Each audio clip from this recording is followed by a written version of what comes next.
That night, in Osei's family house, his father Ado, who was very healthy, suddenly became sick. The illness quickly became serious. Osei is the only son in the house, and his sister is named Amma. Their mother is dead. That night, Osei didn't know what to do.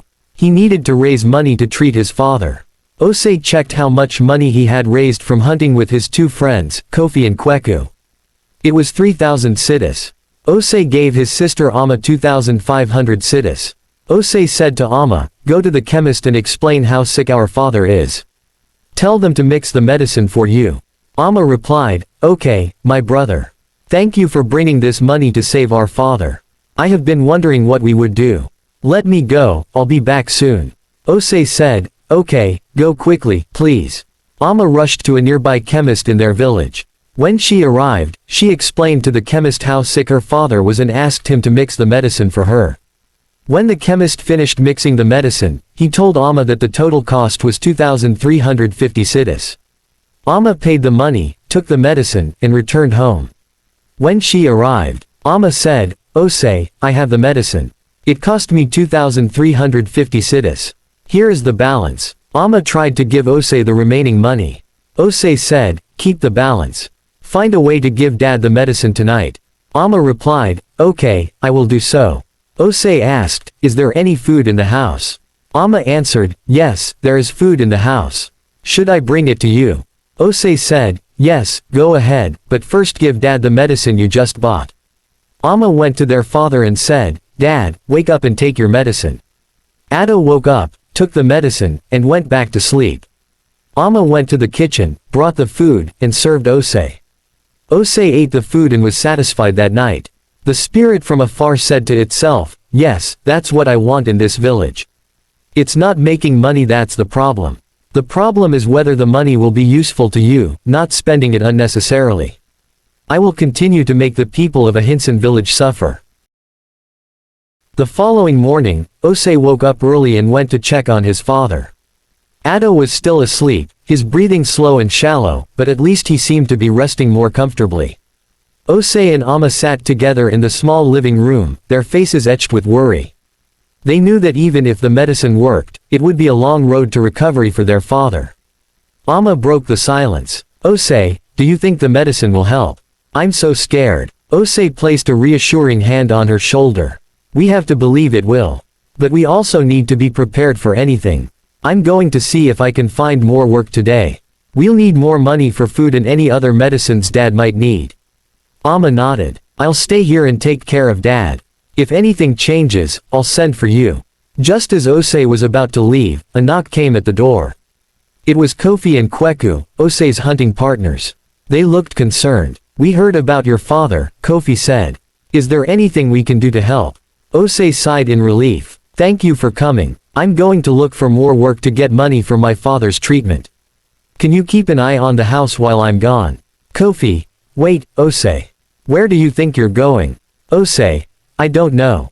I just want to find work so I can provide food for my family and buy medicine for my father when the current supply runs out." Kofi, "Hold on, let's see what work we can find today to earn some money." Kweku, "Osei, I'm sorry about everything. We need to calm down and find some work today to earn money. Even the money we earned yesterday from hunting, I don't know how I spent mine. I was thinking about what I bought that finished the money this morning, but I didn't buy anything substantial. I still owe money and need to pay my debts. If I still had the money we made yesterday, I would give it to you to use for your father's treatment." Kofi, "I also lent my money to my brother yesterday. I lent him 3,000 citis when someone he owed money to came to our house. The guy confronted him and demanded payment. When I saw that my brother didn't have the money at that moment, I lent it to him so he could settle things peacefully. If I still had any money, I would use it to help you buy medicine for your father." Osei, "I'm not asking you guys for money. I know every family is struggling. Don't worry about me, it's tough for all of us. What I need now is to find work to earn money." Kofi, "Let's go and work on someone's farm so we can earn some money by the end of the day. That's how we'll raise money today." Osei, "I'll do any work I find. I don't care, as long as it pays." Kweku, "Where can we find someone to work for? Many people in this village work their own farms." Kofi, That's true, but let's go and look anyway. We might find something. Osei, let's go. Osei asked his sister Amma to take care of their dad, and she agreed. Then, Osei, Kofi, and Kweku left the place to search for someone whose farm they could work on. Under the midday sun, Osei, Kofi, and Kweku walked around their village, looking for work. They passed fields full of crops where farmers worked hard under wide-brimmed hats. Look there, Kofi said, pointing to a group of men around a farmer inspecting his maize field. That's James's farm. He might need help. They approached the farmer, James, a kind man, who greeted them warmly. Good to see you, guys. Are you looking for work? Yes, James, Osei replied. We want to earn some money today. Do you need help? James nodded. Yes, there's a lot to do before the rains come. I need help clearing weeds from the yam beds. It's hard work, but it pays well. We'll do it, Kweku said eagerly. How much will you pay? James laughed. For hard work, fair pay. I'll give you each a fair share of what I can afford. They shook hands, and Osei, Kofi, and Kweku started working immediately. They worked hard, hoping to earn enough to help their families. Back in the village, Amma took care of her father, thinking about her brother working under the hot sun. She prayed for his safety and success. By the end of the day, Osei, Kofi, and Kweku were tired but happy. James praised their hard work and gave each of them enough money to buy a few days' worth of food. As they reached a junction in their village, they talked. Kweku, I'm going home. Osei, take care of your father. I'm happy we made some money today. Kofi, I'm also happy we finally made some money today. I'll use this to get by. Osei, I'm the happiest. I can use this money to feed my family today. I need to go home to check on my father's sickness. Kofi, don't worry, Osei. Nothing will happen to him. Kweku, yes, Osei, your father will be fine. Osei, thank you both. They all headed to their homes. From afar, a dwarf spirit watched them and said, I rule the world. Who I leave to succeed in life is who will succeed in life. It's not making money that's the problem. The problem is if the money will do any meaningful thing in your life. I will always send problems to take it from you guys. The reason why I let you all get work to do, or make any money at all, is because of how you guys cooperate. That's the reason why I let you get money in the first place. But I will not allow you to enjoy the money. I love to see people suffer in this world. My mission is to make people suffer in this world. Ha ha ha ha ha ha ha ha ha ha, the dwarf spirit laughed. As Osei approached his home, he felt a sense of relief wash over him. He had done something to help his family, and that gave him hope. He entered the house and found Amma sitting by their father's side, a look of concern still etched on her face. How is he? Osei asked softly. Amma looked up at him. He's still sleeping, but his breathing seems better. I think the medicine is working. Osei nodded, feeling a sense of gratitude towards his sister. Thank you for taking care of him, Amma. I don't know what I would do without you. Amma smiled weakly. We're in this together, Osei. We'll get through it. Osei sat down beside her and took his father's hand in his. He felt a surge of love and determination. He would do whatever it took to help his father recover, to make sure his family was okay. Meanwhile, in Kofi's family, they had been struggling for so long. His mother, Adjoa, worked hard to provide for her 3 sons, but it seemed like no matter how hard she tried, they couldn't catch a break. Kofi's 2 brothers, Yam and Kwame, were always getting into trouble, and their father had passed away a few years ago, leaving Adjoa to bear the burden alone. As Kofi walked home from his day of work with Osei and Kweku, he couldn't help but think about the struggles his family faced. His mother was always worrying about how to put food on the table, and his brothers were constantly getting into fights and causing trouble in the village. When Kofi arrived home, he found his mother sitting in the dark, her face etched with worry. Kofi, my son, I'm so glad you're home, she said, her voice trembling. I've been so worried about you. Your brothers are at it again, causing trouble in the village. I don't know what to do. Kofi sighed, feeling the weight of his family's struggles on his shoulders. Don't worry, mother, he said, trying to sound reassuring. I'll talk to them. I'll make sure they behave.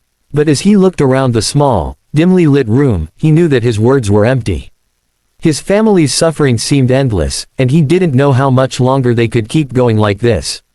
The dwarf spirit from afar watched Kofi's family with a cruel smile.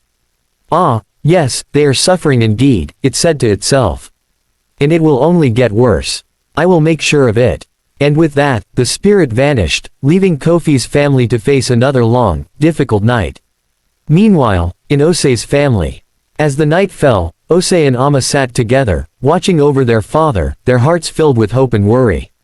The spirit from afar watched them too, its eyes gleaming with a malevolent light. "I am now happy with what I am seeing in this village. How people are suffering, how people's businesses and work are failing. I will continue to make the world suffer. I am the dwarf spirit. I rule the world." After the dwarf spirit finished speaking, it started returning to its world, beyond human comprehension, where they discussed what happened to the human world. That day was their meeting with Seton. Seton wanted to address them. At their meeting ground, many spirits gathered. It was there you could see different types of spirits. All the spirits gathered and waited for Seton to arrive. 10 minutes later, Seton began to appear. He sat on his throne and started addressing all the spirits. "Seton, welcome, my good people. Today is another day of our meeting. I am glad to be with you all today. It has been almost 3 weeks since our last meeting. We have a lot to discuss today.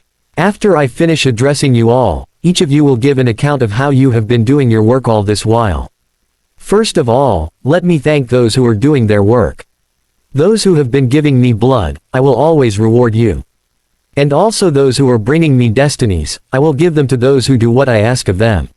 Seton continued, "What I need from you all is to go into the human world and destroy them all.